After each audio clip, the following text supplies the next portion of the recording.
But today what was extremely interesting is that despite the weakness that we are seeing in the financial end of things, it is Reliance which has put its hand up and now supporting the frontline index. So as you see, the Nifty Bank is almost in the red, about 30 points up in the green, 0.09% holding up, and virtually closer to the lower end of today's trading session. But despite that, the Nifty has not given up much of its gains. It's still holding around that 18,700 mark. And what's the difference? It is Reliance. And that's interesting mainly because yesterday, all those who had written, a bunch of the calls at 18,600 have been caught on the wrong side. They're covering their positions. And put writers are getting active at 18,700 and 18,650 as well. So that's telling you whether we go up or not, the supports have been moving higher from 18,450, 18,500 to around 18,600, 18,650 on the Nifty itself.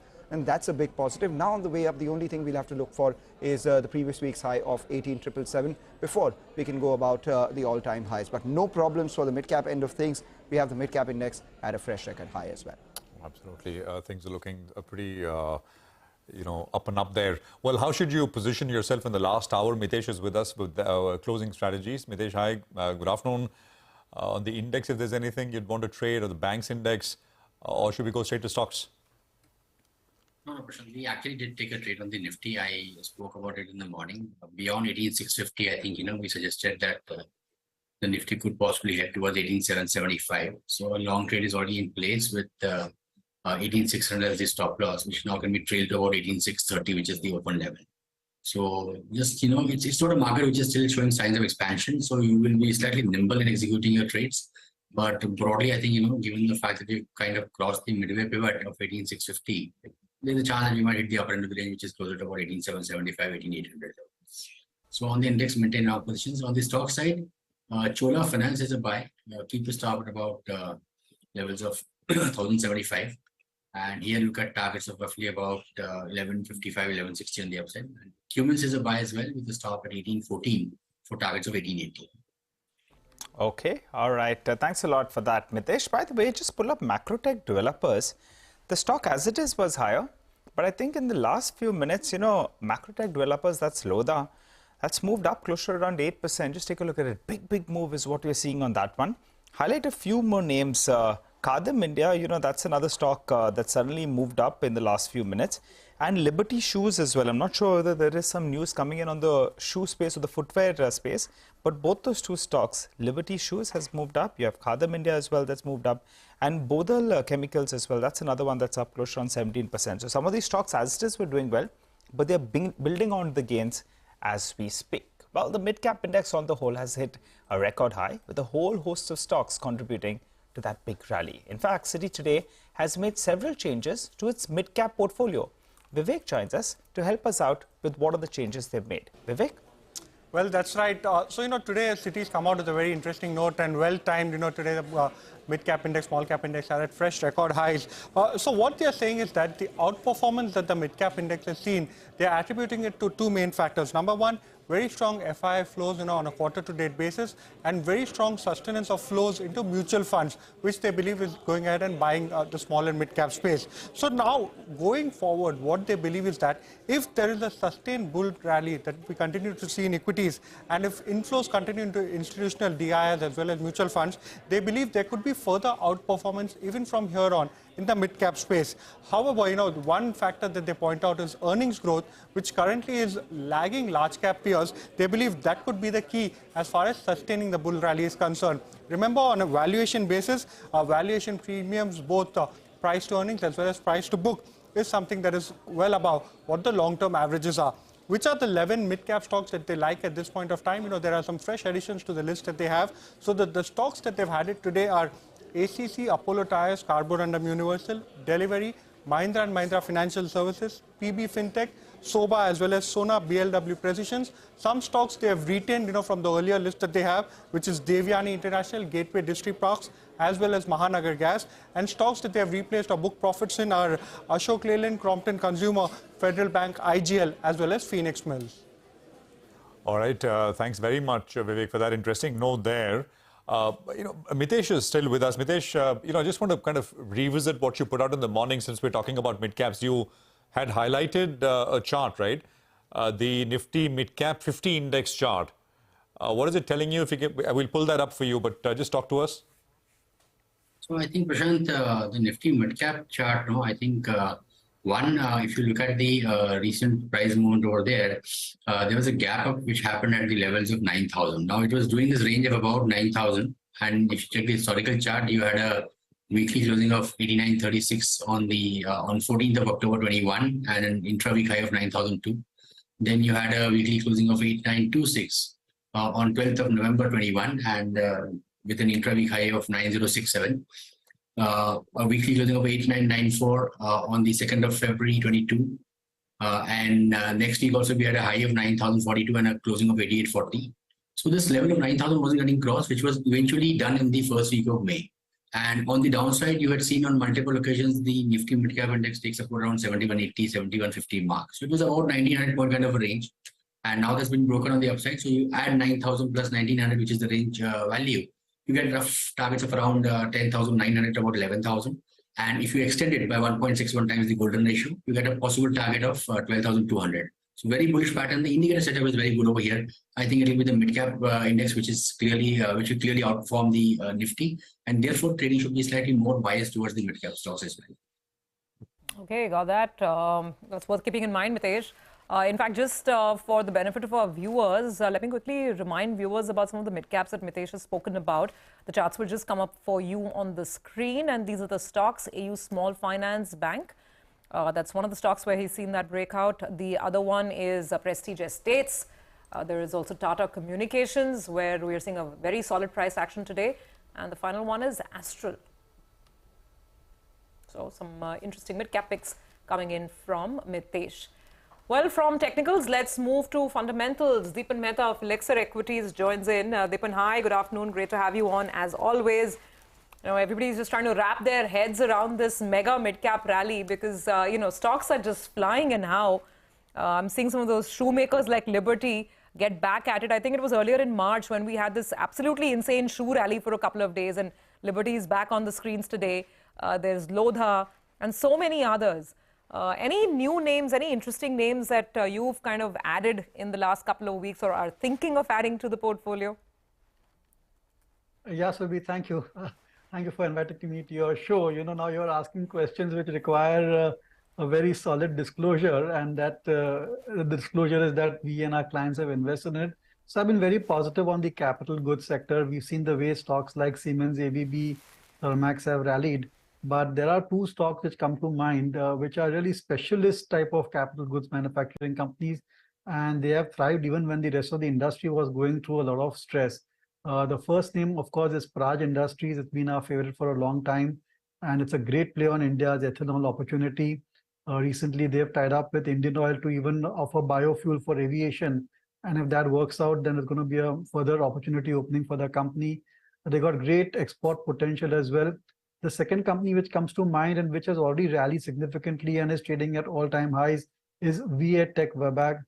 We all are seeing the way the weather patterns are changing and the ecological damages which are taking place, which means that water projects are front and central for every agency, private sector, public sector, government, state government. And this is one company which is sitting on an order book position of about 4 years trailing 12-month revenues, and amongst the best-in-class type of operating profit margins and return on investment. They have taken some hits in terms of doubtful debts, but that notwithstanding, it's a pretty asset-light business model, and they do get some revenues coming in from maintenance as well, which is more of regular in nature. So these are the two companies which come to mind. They're reasonably valued, but next 2-3 years looks exceptionally good for both these companies. So these are the two ideas which come to mind.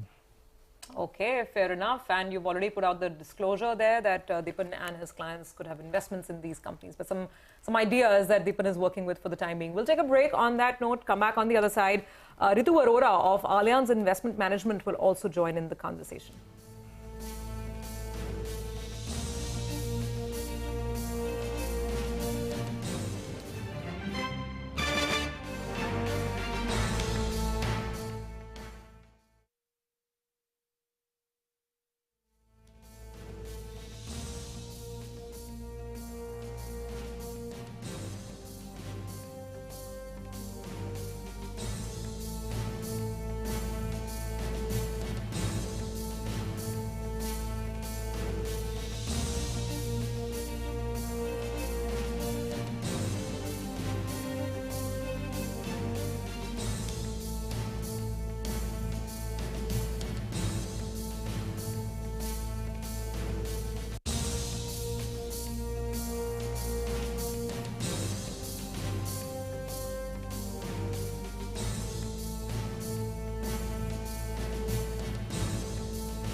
Welcome back. Well, it's time for our daily dose of Pharma. And we have Mankind Pharma as well as Gland Pharma. Both of them are doing well in today's trading session. A couple of brokerages are quite optimistic.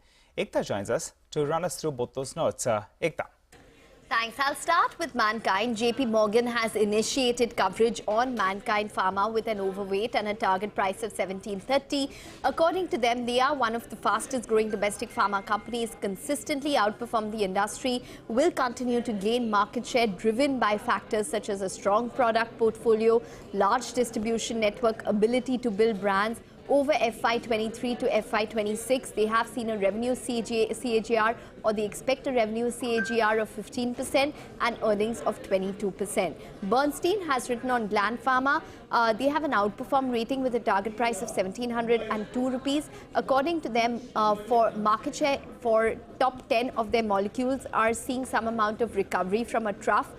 They have spoken about specific molecules such as daptomycin, micafungin, enoxaparin, which all have seen market share improve in the recent months. Vancomycin, which is an antibiotic, has seen market share declining a little bit, and heparin, which is basically used for blood clotting, has seen some amount of stabilization in terms of market share. So basically, net, they expect some amount of stabilization or improvement in the top 10 molecules which Gland Pharma operates in. Okay, all right, Ekta. Thanks a lot for that. Well, Deepan, what's your view on both these two stocks? Gland, which has been a big underperformer, and Mankind, which is listed, and wow, it's done quite well. Yeah, I think that Gland Pharma really has been a major disappointment, and it showed a lot of potential, and the way the management was playing out their story, that it was something which they had a technological edge and very high entry barriers, and they had a moat around their operations, but that doesn't seem to be so. And now we are seeing very disappointing performance last couple of years, last couple of quarters, even longer. So at this point of time, only if you have a deep contrarian player, you could look at Gland Pharma. But Mankind, the new kid on the block, is looking very interesting. And it's the ideal pharma company to buy, given that there is so much of price erosion and competition in the global markets, especially US generics market. And the way the growth rate of the company, the track record has been, the aggressive nature of the management, focus on tier 2, tier 3 cities, and all of their brands are 15-20% cheaper than the other competing brands. Putting all of that in place, we're very, very positive on Mankind Pharma. Again, a disclosure here that we may or may not, we may be looking at investing in the company, although we haven't. And it is certainly one of the top picks within the pharma space. I would rate it even higher than Sun Pharma at this point of time, based on their business model and the kind of brands and the positioning of the company.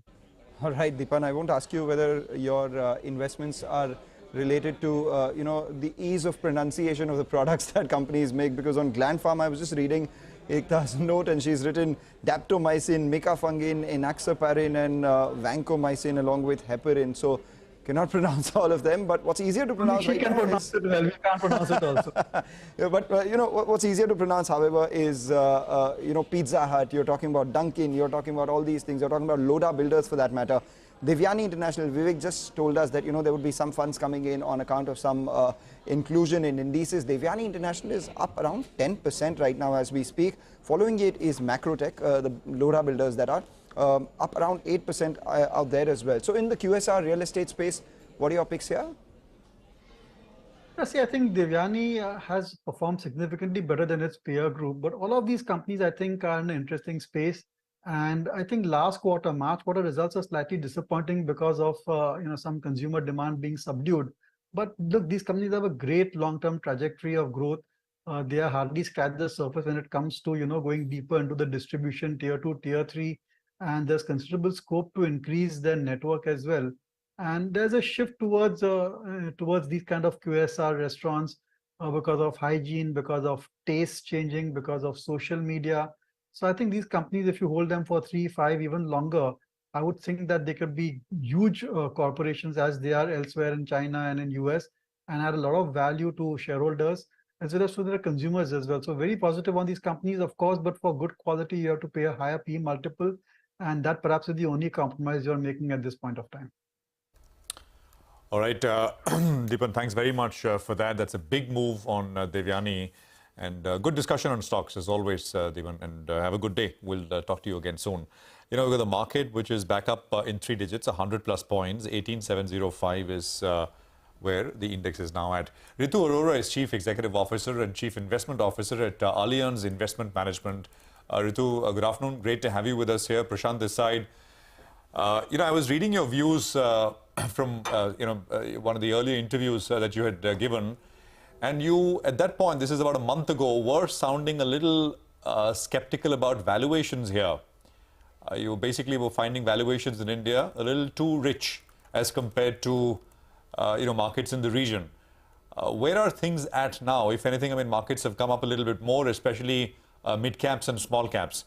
What's the view?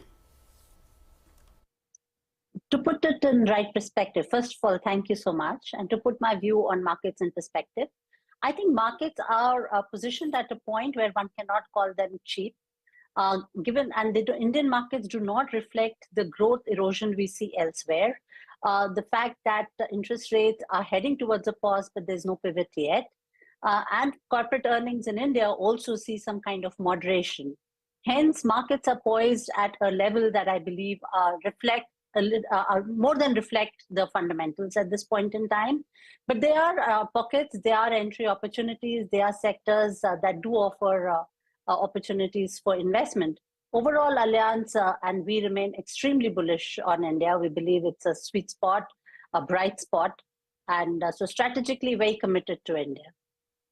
Hi, Ritu. Good to speak to you. Nigel on this side. You know, out of the total money that you're managing, under the management, I think it's around $40 billion in entire Asia. Could you tell us what is the allocation to India as of now? And also incremental money, where does it find its way? India versus other markets. So Allianz has a very broad presence in Asia in terms of businesses. In India, we have a joint venture, a very successful one with Bajaj Allianz, life insurance as well as general insurance. And the AUM that we have in India is over 10 billion. Overall, the money that comes in from overseas is also quite significant, and we invest in private debt, private equity, besides public debt, public equity, real estate through PIMCO. So we have a very wide footprint of investments, including impact investments and blended finance vehicles that we are developing, and then we have already made some investments also. So we are actually quite broad-based in the way we look at India.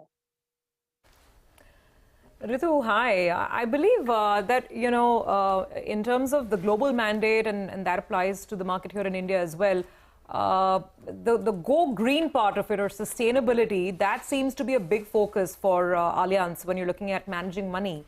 So when you apply that to the Indian context here, what are the opportunities that you're finding here in India, the valuations? There's a lot of, there's a lot of conversation. Reliance itself, there's so much going on. There's a lot going on the EV side of things as well. So how are you applying that to your investments here in India? Sure. Allianz is a founder of United Nations Net Zero Asset Owners Alliance, and we've taken commitments to lower our footprint by 25%, investment carbon in investments by 2025 over 2029. So it's a very significant commitment that we have taken.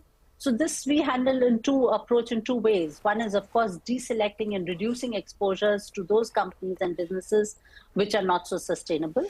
And two is adding exposures and investments in sustainable, green, new age technologies, EV, etc. So we approach it from both perspectives. As I shared earlier, we've made our very first investments in impact, which focuses on EV vehicles, EV buses for corporate solutions, waste management, water management, etc. So, and I believe this is a very large evolving space for India. India as a country has made very significant commitments and is walking the talk and making very, very good measures and providing good incentives for this transition.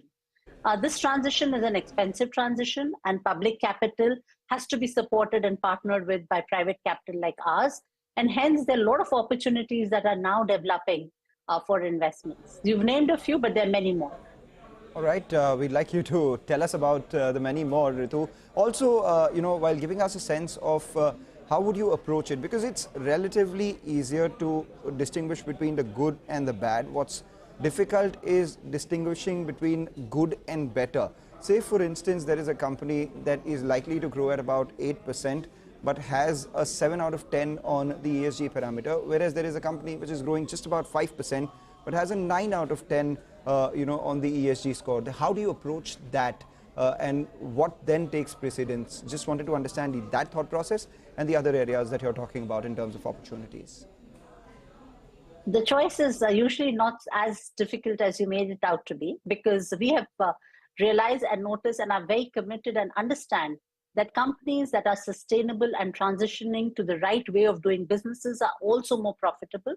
Our experience has demonstrated that in the long term emerge as winners. And this is not a new measure that we've started looking at green and sustainability. Allianz has been committed to this for years now, itself a carbon neutral company for decades. So hence, we strongly believe that fundamentally those businesses will survive and thrive, which are sustainable. So the choice is not as difficult as you may make it out to be. But if it were, then definitely if it was a company which is low ranking on sustainability, we would not be very keen to invest in it unless there is a roadmap that is committed and demonstrated of transitioning. So for us, it is a very important criteria. It is fiduciary capital, and hence we are very much focused on generating market returns for our policyholders and shareholders, but not at the cost of doing business with companies that are not sustainable. So that is very much intrinsically woven into every investment decision, and the commitment is very deep. Ritu, sorry, just to clarify, just to kind of get a sense, so you oversee investments across Asian markets, Ritu? That's right. That's right. So we have presence in 12 countries. Yeah, in India, this is through the Bajaj Allianz route, which also you oversee investments through that route into the listed. Sorry. In Bajaj Allianz, as required by the law of the land, it's only through board. So we do not oversee directly investments. They have independent teams as well as board managed joint venture. And that $10 billion number that comes under the Bajaj Allianz joint venture? That's true. That is. And the 42 billion is rest of Allianz money that is managed through other Asian countries as well as European balance sheets. I got it. Thanks very much, Ritu. Appreciate you joining in, and great conversation. Hope that this is the first of many, and we'll see you soon again. Thanks indeed. All right. Well, that's Thank you. A pleasure.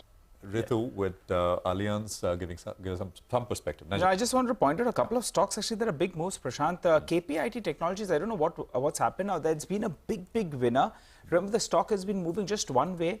In the last 5 minutes, I think, the stock has seen a sharp downtick. KPIT Technologies should come up for you on the screen. I'm not sure whether there's a large trade that's taken place, but suddenly we saw a big drop. It went down to around, I think, 1,070 odd, and it's seen a bit of a recovery from there. So just keep an eye out on that one. The other one is, I think, we saw a large trade even on Zomato. That's another stock that, there was close to around 55 lakh shares that changed hands in the last 10 minutes or so. So we'll wait by to see whether or not there is any parties that will be disclosed. But these are two of the notable names that saw a big volume spike just in the last 10 minutes. So wanted to alert our viewers on that one. By the way, pull up the Nifty Financial Services Index. It's around 3 p.m. now. And I think we're seeing a bit of an up move on that one. Though the higher level, 19,450 odd, we're very close to that mark. Just take a look at that. The Nifty Financial Services Index is doing its thing. The range that we're looking at on the upside is 19,465 approximately. So the bears, they have positioned themselves that we don't go another 20 points higher from these levels. Slip into a short break, but on the other side, as always, we'll get you an insight into what's going on in dealing rooms. Nimesh will be waiting for us on D Street Chatter. We'll get our technical experts as well back with us to give us some buy and sell calls.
Well, it's all guns blazing for the market right now. We have the Nifty virtually at the high point of trade, led higher by Reliance, which has moved to the high point. Alongside that, a bunch of consumer stocks doing well too. Tata Consumer, Titan, both of them at the higher point of today's trading session. The Nifty Bank, which was meandering around the 20-day moving average at the start of the show, has now clawed back above that 44,000 mark as well.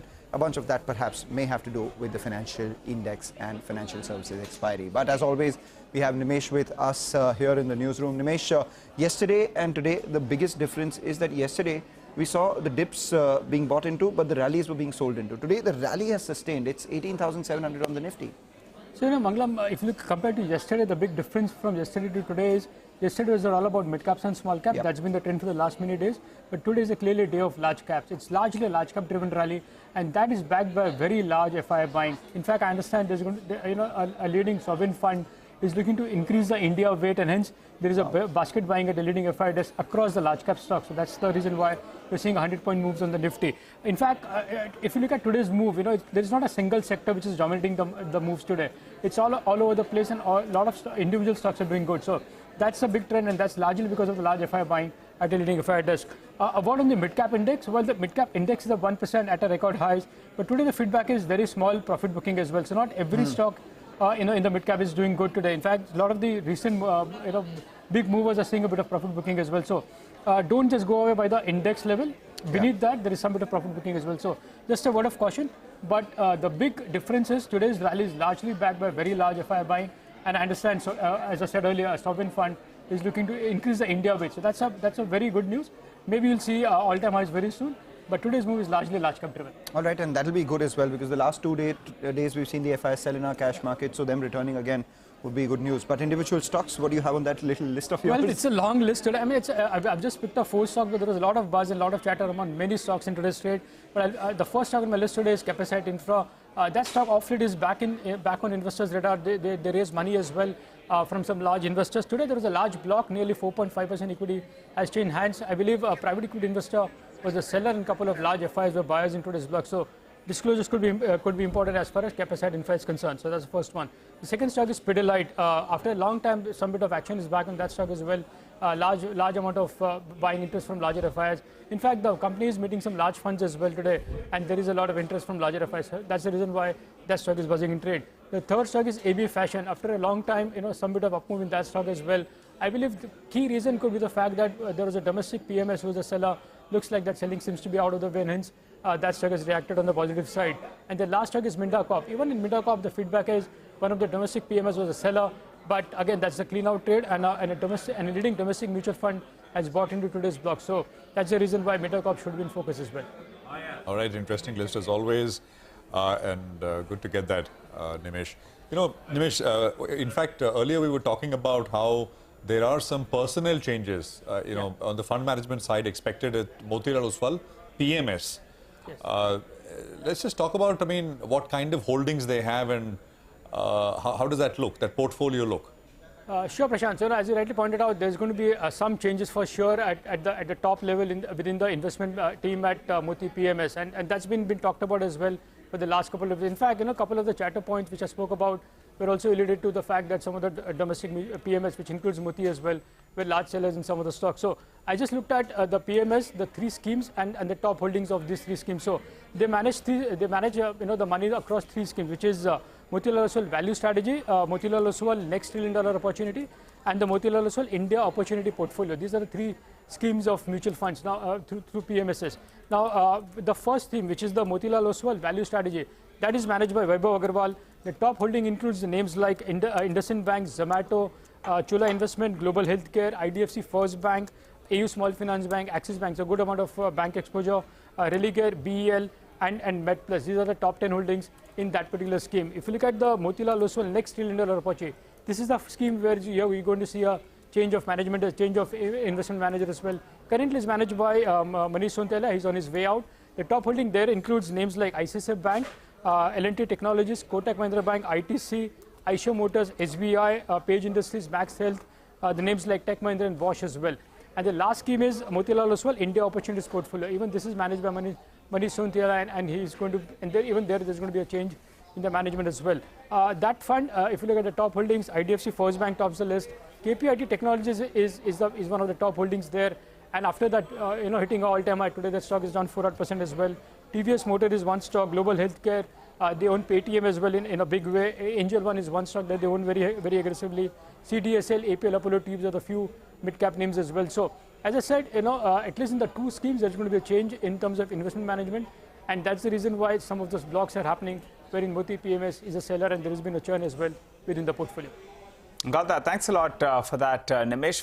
Very helpful data out there. By the way, the Nifty Financial Services Index, it's moved virtually to the high point of the day. But if it can get these other 10 points out of the way, the last 20 minutes will be very, very exciting from a bullish perspective.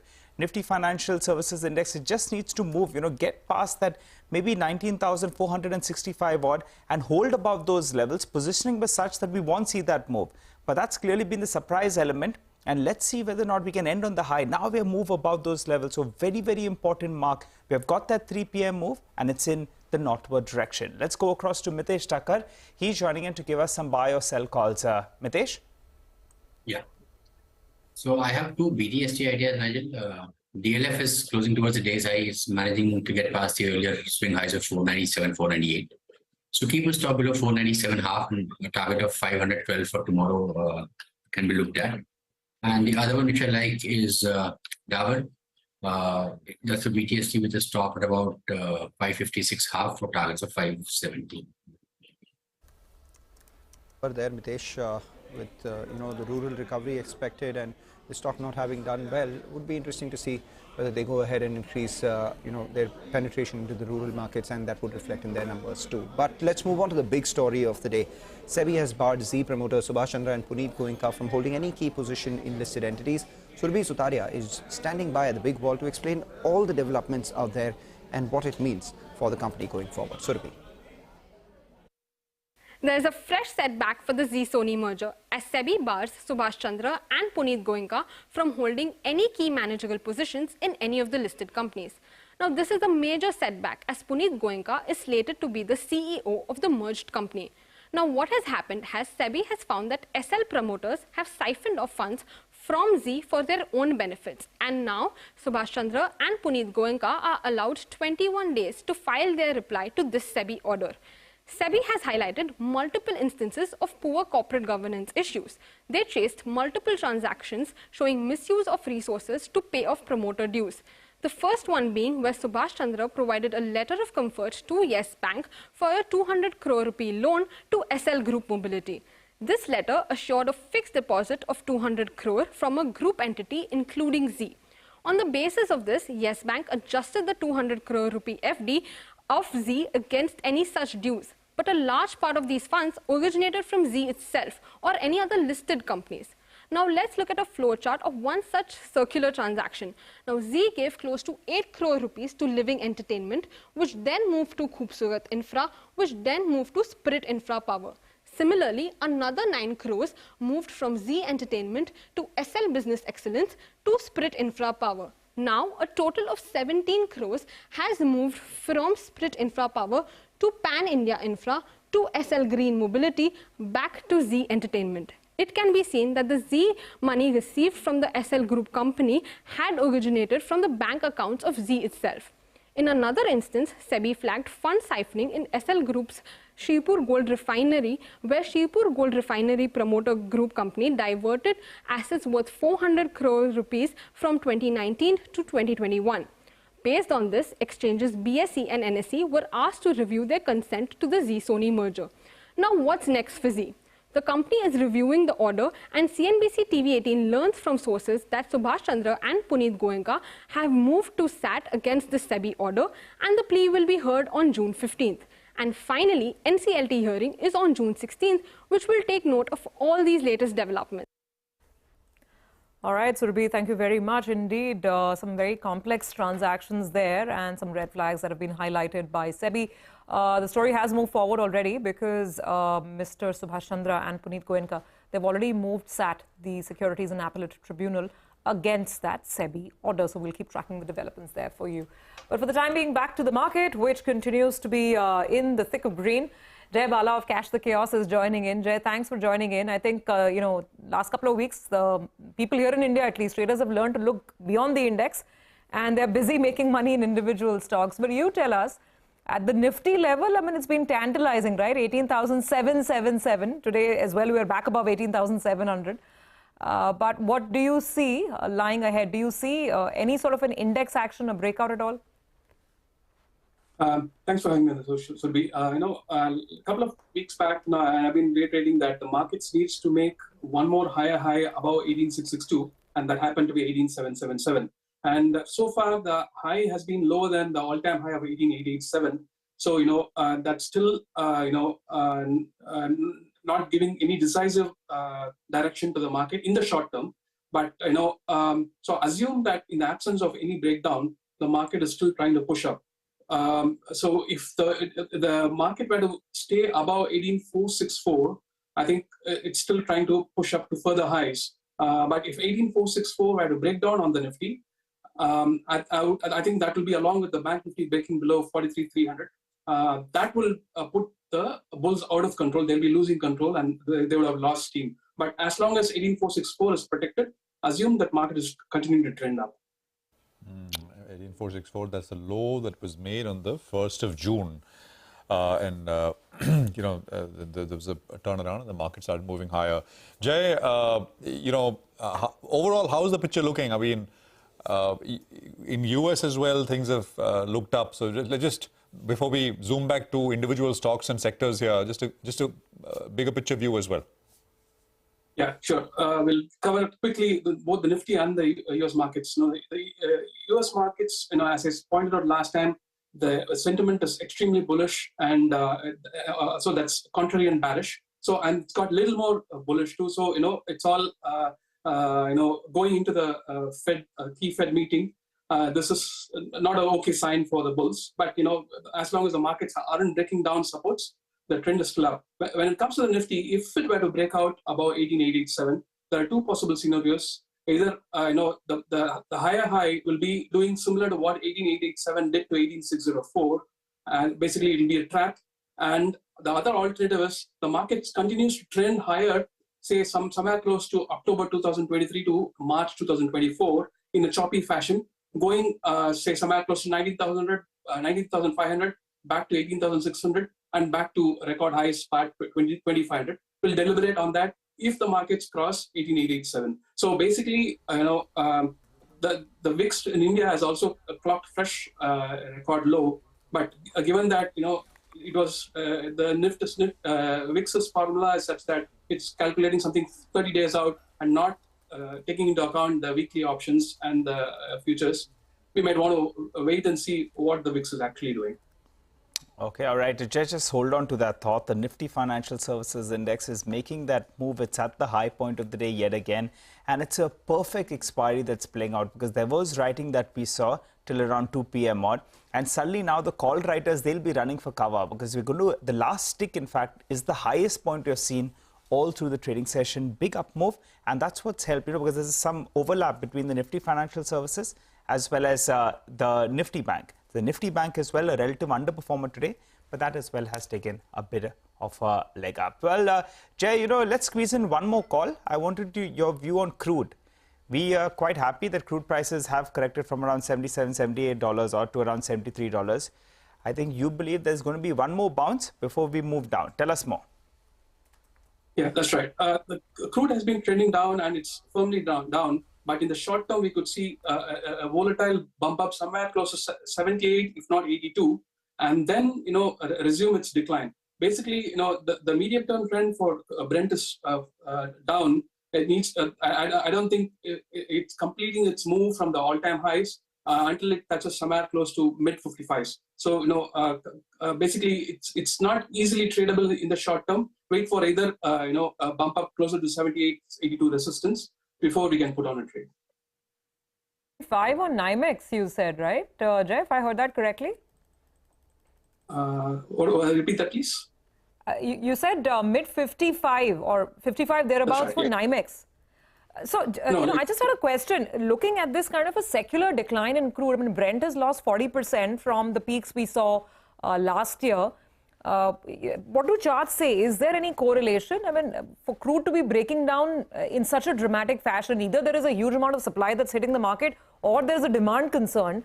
Here it might be the latter. So I'm just wondering, should we draw any correlations with respect to equity soaring and crude falling so dramatically? Generally, crude tends to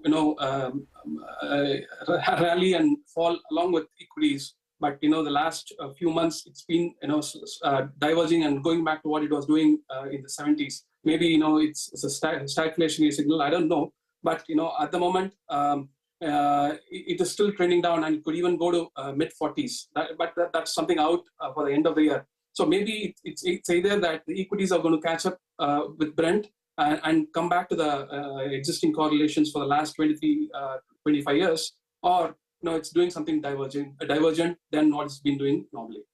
Yeah, I asked you because at least in my career, I don't think I've seen such a huge divergence between the way the equity market's moving and the crude market's moving. So interesting you pointed that out. Thank you. Actually, stay on, Jay. We have more questions, so don't go away. We'll take that break and come back, and the chat on technicals continues with Jay Bala.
Welcome back. A bunch of cash stocks doing extremely well right now. We have Nava, which is up around 8%. Remember, the stock has had a phenomenal month, up almost 30% in this month itself, and that's largely on account of the updates that have come in from the Zimbabwe regulatory authorities, easing the burden on their Zimbabwe balance sheet, Zimbabwe subsidiary balance sheet. So that stock continues to do well. We have Ramkrishna Forgings, which is surging as well as we speak, up around 7%. Mitesh had spoken about Dabur as a buy today, sell tomorrow call, perhaps on account of hopes that there would be some recovery in the rural markets. Imami, another FMCG company, has now moved to the high point of trade. And Tanla Platforms, that's really the stock of the last hour or so. It's up around 18%. The only worry is that, at some point maybe the up move that we're seeing in the small cap would go down the quality ladder as well. And that is when things will get a little shaky and we'll have to watch out for things then itself. Jay Bala is still with us. Jay, what are your thoughts on a lot of these cash stocks which are doing extremely well? Do you think, the small cap index outperformance will continue? Prashant had pointed out that they're gaining for 11 weeks in a row right now. Yeah, that's right. Now they've been doing a phenomenal job. Even if you look at some of my picks for the last several weeks, most of my small caps have done pretty well. And you named Imami and a few names here. I pointed out that even the FMCG index, ITC is likely to take a back seat, and then the baton is going to get passed on to other FMCG names. So that's what is actually happening. ITC is slightly relatively underperforming HLL and Britannia and others from a short-term perspective. So the price action is pretty much as anticipated. I think small caps are likely to continue a little bit more, but I think it might be close to the end of the stretch. So a little bit of caution.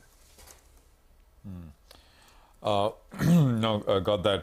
You want to highlight more individual ideas, Jay? Positional ideas? Cash name is looking pretty interesting here. I was anticipating when I know the stock to close above 73 as I speak to you, but it's somewhere close to that. If it closes above 73, I think it's forming a very bullish inverse head and shoulder pattern, and it's the likely potential for the stock is about 90 to 110. Yeah, and the stop loss is about 59. And from the frontline name, top 3 IT stocks are still not looking good. So Wipro joins Infosys and TCS, and there is a short-term opportunity on the short side with a stop above 410 for a potential to about 340, 345. Okay. Okay, Jay, just a view on the Nifty Bank as well. Actually, 2 sectors, if you could just an overall outlook. Banks as well as IT. Do you see any consistent patterns forming on either?